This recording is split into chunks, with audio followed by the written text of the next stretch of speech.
Well, I feel like I kind of get this preconceived idea of what the environment's going to look like and what the setup's going to be, and you kind of start trying to plan what to expect and what you might anticipate doing. But I have to admit, like, Tony's studio was really not what I expected, in a good way, because I think I'm sort of used to these white wall type studios, and you kind of expect it I kind of expected it to be like a proper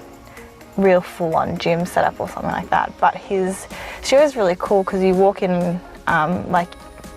I didn't realise it was 3 levels, so I didn't even see the gym equipment when I got in there, and I'm like, what's going on here?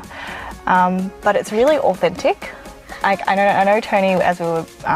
sort of getting to know him and as he was explaining through the workshop, he talks a lot about authenticity, and you can kind of tell from his setup that he really is true to being authentic, because everything, it was kind of like, he's kept everything really raw, as if it had still been there from 10, 20 years ago. Like, you know, the old school setup with the studios where there's any kind of equipment or prop or piece that you can think of, he's kind of got it somewhere on the floor, which was really cool. Then you go up these dark stairs to the gym studio, and it's really like old school, like metal gym equipment, and it's really cool. It kind of reminds you of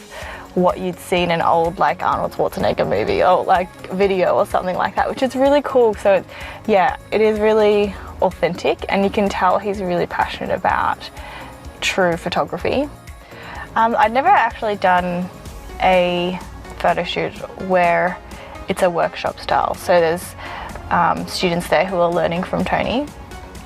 and we had four photographers, if I'm not mistaken, and so 4 student photographers all learning through the workshop. And it was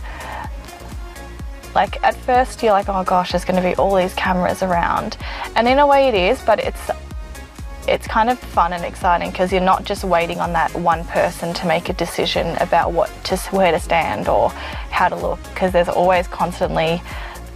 someone either telling you to hold or telling you to move or putting you into a position. So you're constantly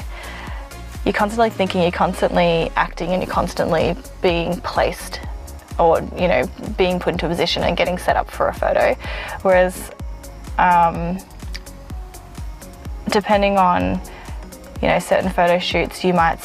kind of do a whole heap of photos and then you kind of paused for a while, whereas this was just constantly bang, bang, bang, go, go, go. But it was really cool because as you're posing and Tony's running the actual workshop, you can kind of overhear what he's teaching them, and it's really cool to hear the photographer side and what they're trying to articulate through the lens. Because when you model, you kind of stand in position and you think you know what it looks like, but really only the photographer kind of knows what it looks like, and they're trying to they have a vision, and you're trying to fulfill that vision without really knowing what they're trying to see. So it's really cool to hear Tony kind of guide them and tell them what to say, because how to instruct a model's just as important as the model actually doing a particular pose, like, if that makes sense. So yeah, the experience was really cool. It was almost, I was learning kind of as much as they were at the same time.